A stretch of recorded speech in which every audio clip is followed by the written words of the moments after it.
Hello friends, मेरा नाम है संदीप कुमार गौर और स्वागत है आपका मेरे चैनल में जिसमें हम डिस्कस कर रहे हैं सी लैंग्वेज पर। और आज की वीडियो में हम डिस्कस करने वाले हैं डिसीजन मेकिंग स्टेटमेंट क्या होते हैं। इस टॉपिक पर डिस्कस करने से पहले हम ये देख लेते हैं कि आखिर डिसीजन मेकिंग स्टेटमेंट की ज़रूरत हमको क्यों पड़ती है। तो दोस्तों, वीडियो शुरू करने से पहले आपसे रिक्वेस्ट है कि यदि आपने अभी तक चैनल को सब्सक्राइब नहीं किया है तो चैनल को सब्सक्राइब कर लें और बेल आइकन को प्रेस कर लें, जिससे कि आपको आने वाले लेटेस्ट वीडियो की नोटिफिकेशन प्राप्त हो सके। तो आइए शुरू करते हैं आज का वीडियो। सबसे पहले ये देखते हैं कि डिसीजन मेकिंग स्टेटमेंट की जरूरत हमको क्यों पड़ती है। तो फ्रेंड्स, यदि हम प्रोग्रामिंग लैंग्वेज में किसी भी प्रोग्राम के एग्जीक्यूशन के बारे में बात करें तो उसके तीन प्रकार के फ्लो यहाँ पर होते हैं। फर्स्ट फ्लो जो होता है उसको हम बोलते हैं सिक्वेंशियली। अभी तक हमने जितने प्रोग्राम देखे हैं वह सब सिक्वेंस में रहते हैं और उस फ्लो को बोला जाता है सिक्वेंशियली फ्लो। सेकेंड जो फ्लो होता है वो होता है ब्रांचिंग। और थर्ड जो फ्लो होता है उसको हम बोलते हैं रिपीटेटिव या फिर इटरेटिव। तो दोस्तों, क्या होता है, जैसे मान लीजिए कोई एग्जांपल हम लेते हैं। जैसे हमारे पास कोई एक सोर्स पॉइंट है जहाँ से हमको कहाँ जाना है, डेस्टिनेशन पे जाना है। और सोर्स से डेस्टिनेशन जाने के लिए हमारे पास सीधा एक रास्ता है। तो हम क्या करते हैं, जो भी रास्ता यहाँ पे उसको सीक्वेंस में फॉलो करते हैं और सीधा हम कहाँ पहुँचेंगे, हमारे डेस्टिनेशन पे पहुँच जाएंगे। यदि कुछ ऐसा होता है कि हम हमारे सोर्स से शुरू करते हैं और डेस्टिनेशन पे जाने से पहले किसी एक मोड़ पर या किसी एक पॉइंट पर आके हमको डिसीजन लेना होता है कि अब हमको यहाँ पे जाना है या इस तरफ जाना है, और इन दो में से कोई एक ही हमारा डेस्टिनेशन है और किसी एक जगह ही हम एट ए टाइम जा सकते हैं। तो यहाँ पर क्या करते हैं, हम एक डिसीजन लेते हैं कि अब हमको इस तरफ जाना है या इस तरफ जाना है। तो यहाँ पर हम क्या करते हैं, ब्रांचिंग करते हैं कि अब हमको कौन से डायरेक्शन पे जाना है, या फिर प्रोग्रामिंग लैंग्वेज में बोले तो किस ब्लॉक को या किस कोड को एग्जीक्यूट कराना है। तो यहाँ पर हम एट ए टाइम किसी एक ब्लॉक पर ही काम करते हैं, या तो एक सही होता है या एक गलत होता है। तो इस तरह के जो फ्लो होता है उसको हम बोलते हैं ब्रांचिंग। इसके अलावा एक और होता है रिपीटेटिव। इसमें क्या होता है, जैसे मान लीजिए सोर्स है और डेस्टिनेशन है, लेकिन सोर्स से डेस्टिनेशन हमको बार बार जाना है। मान लीजिए ये फर्स्ट राउंड है, यहाँ से हम यहाँ चले गए हैं, लेकिन एक बार जाके हमारा काम नहीं हो रहा है तो हमको वापस से यहीं घूम कर आना है और फिर यहाँ से फिर से जाना है। तो इस तरह से जो हम राउंड लगाते हैं या बार बार एक ही स्टेप को फॉलो करते हैं उसको हम बोलते हैं रिपीटेटिव। तब flow of execution of C program के बारे में बात करें तो तीन तरह के फ्लो निकल कर आते हैं। पहला होता है सिक्वेंशियली, सेकेंड है ब्रांचिंग और थर्ड है रिपीटेटिव।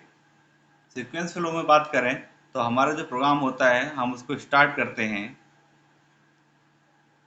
स्टार्ट करने के बाद जितने भी स्टेटमेंट होते हैं सबको सीक्वेंस में एग्जीक्यूट किया जाता है।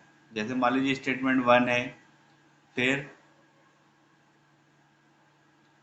स्टेटमेंट 2 है, और इस तरह से बहुत सारे स्टेटमेंट आपके पास हो सकते हैं प्रोग्राम में, लेकिन सभी को सीक्वेंस में ही एग्जीक्यूट किया जाता है। किसी भी स्टेटमेंट को यहाँ पे स्किप नहीं किया जाएगा, हर एक स्टेटमेंट पे यहाँ पे काम किया जाता है। और उसके बाद प्रोग्राम आपका स्टॉप हो जाता है। इस तरह के जो फ्लो होता है इसको हम बोलते हैं सिक्वेंशियल फ्लो या सीक्वेंस फ्लो। वहीं ब्रांचिंग में क्या होता है, किसी न किसी एक पॉइंट पर आपको एक कंडीशन चेक करनी रहती है, एक डिसीजन लेना रहता है कि अब हमको किस तरफ जाना है। तो यहाँ पर भी क्या होगा, आपका प्रोग्राम स्टार्ट होगा, लेकिन आगे चल के एक एंट्री पॉइंट होता है जहाँ पर आपको डिसीजन लेना है। इसको बोला जाता है कंडीशन। अब या तो ये कंडीशन फॉल्स हो सकती है या ट्रू होती है। ओके, फॉल्स होती है तो कुछ अलग स्टेटमेंट पर काम होता है, और यदि ये ट्रू होती है तो कुछ अलग स्टेटमेंट पे काम होगा। मीन्स एट ए टाइम एक ही समय में आप दोनों स्टेटमेंट पर काम नहीं करोगे, या तो आप इस रास्ते पे जाओगे या फिर इस रास्ते पर जाओगे। तो कंडीशन यहाँ पे रहती है, यहीं पर हमको डिसीजन लेना रहता है कि यदि आपको इस रास्ते पे जाना है तो कंडीशन ट्रू करना है, और यदि आप कंडीशन फॉल्स करते हो या कंडीशन फॉल्स हो जाती है तो आप इस स्टेटमेंट पे जाओगे। इसके बाद आपका जो प्रोग्राम है वो नॉर्मल वे में आ जाता है, या फिर हम ये कहें कि जो कंडीशन वाला क्राइटेरिया है उससे बाहर निकल के हम आ जाते हैं, और फिर आपका प्रोग्राम जो है वो स्टॉप हो जाता है। ओके। थर्ड क्या होता है, रिपीटेटिव होता है। इसमें भी आपका प्रोग्राम स्टार्ट होगा, उसके बाद किसी एक पॉइंट पे जाके एंट्री लेगा। कहाँ पे एंट्री लेगा, जहाँ पे आपको डिसीजन लेना है। ठीक है, अब डिसीजन लेना है मीन्स यहाँ पे भी एक कंडीशन होगी जिसको आपको चेक करना है। लेकिन यहाँ पे क्या होता है, बार बार इस कंडीशन को चेक किया जाता है। यदि कंडीशन आपकी ट्रू है तो कुछ अलग स्टेटमेंट पे काम होता है, और यहाँ से वापस से जाते हैं फिर से कंडीशन को चेक करने के लिए। तो जब तक ये कंडीशन ट्रू होती है इन स्टेटमेंट पर काम किया जाता है, और जब भी कंडीशन फॉल्स होती है तब हम इस क्राइटेरिया से बाहर निकल जाते हैं, एग्जिट हो जाते हैं, और इसके बाद आपका प्रोग्राम स्टॉप हो सकता है। ठीक है, तो यहाँ पे क्या होता है, बार बार उसी स्टेटमेंट को रिपीट किया जाता है, इसलिए इसको रिपीटेटिव या फिर इटरेटिव भी कहा जाता है। तो यहाँ पर तीन तरह के फ्लो हमने देखे हैं, sequence flow, branching and repetitive. आज का जो टॉपिक है वो है हमारा डिसीजन मेकिंग स्टेटमेंट। वहाँ पर हम डिसीजन लेते हैं, और डिसीजन लेने के लिए यहाँ पे कुछ कंडीशंस को चेक किया जाता है, और फिर उसके सही या गलत होने पर ही काम किया जाता है। तो ओके दोस्तों, ये आपको समझ में आ गया होगा कि अब हम क्या टॉपिक पढ़ने वाले हैं। हम पढ़ने वाले हैं ब्रांचिंग, या फिर इसको बोलते हैं डिसीजन मेकिंग स्टेटमेंट, जहाँ पर आपको डिसीजन लेना है। दैट मीन्स यहाँ पर आपको कुछ ऐसे कंसेप्ट यूज करने हैं जहाँ पर आप कंडीशन चेक कर सको, और कंडीशन चेक करने का मतलब होता है कि या तो कंडीशन सही होगी या फिर गलत होगी। तो आइए शुरू करते हैं अब आज का वीडियो। डेफिनेशन देखते हैं।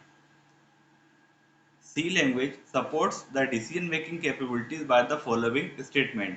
अब C लैंग्वेज में यदि हम डिसीजन मेकिंग स्टेटमेंट पर काम करना चाहते हैं या फिर डिसीजन लेना चाहते हैं, तो यहाँ पर कुछ स्टेटमेंट को सपोर्ट किया जाता है C लैंग्वेज के द्वारा।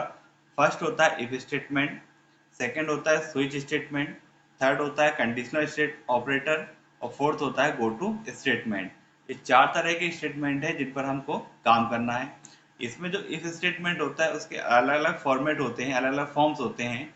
जैसे फर्स्ट होता है सिंपल इफ स्टेटमेंट, सेकंड होता है इफ एल्स स्टेटमेंट, थर्ड होता है if else else statement, fourth होता है एल्स इफ लैडर, और फिफ्थ होता है नेस्टेड इफ स्टेटमेंट। तो दोस्तों पांच तो ये हो गए हैं। फिर इसके अलावा स्विच हमको पढ़ना रहता है, कंडीशनल ऑपरेटर पढ़ना रहता है, और गो टू स्टेटमेंट पढ़ना रहता है। ये सारे स्टेटमेंट हमको पढ़ना रहेगा डिसीजन मेकिंग स्टेटमेंट में। इसके अलावा जो थर्ड हमने देखा है फ्लो इटरेटिव, या फिर उसको हम रिपीटेटिव भी बोलते हैं, वहाँ पर हम लूपिंग स्टेटमेंट को पढ़ते हैं, जिसमें हम फॉर लूप, व्हाइल लूप और डू व्हाइल को पढ़ेंगे। वो हमारा अगला टॉपिक है। तो इस स्टेटमेंट को हम पढ़ते हैं। These statement are popularly known as decision making statement. इन्हीं सबको हम क्या बोलते हैं, डिसीजन मेकिंग स्टेटमेंट बोलते हैं। Since these statements control the flow of execution, they are also known as control statement। और इन्हीं को क्या बोला जाता है, कंट्रोल स्टेटमेंट भी कहा जाता है। तो दोस्तों ये तो सिर्फ आज का इंट्रोडक्शन पार्ट था, जिसमें हमने ये देखा है डिसीजन मेकिंग स्टेटमेंट क्या होते हैं और उसकी जरूरत हमको क्यों होती है। नेक्स्ट वीडियो में अब हम शुरू करेंगे सबसे पहले सिंपल इफ स्टेटमेंट, और उसके बाद एक एक करके सभी स्टेटमेंट को हम पढ़ेंगे, और यहाँ पर हम इसको प्रैक्टिकली भी देखेंगे। तो दोस्तों आप मेरे साथ बने रहिए। यदि आपको आज का वीडियो पसंद आए तो वीडियो को लाइक करें, शेयर करें और चैनल को सब्सक्राइब करें। Thank you.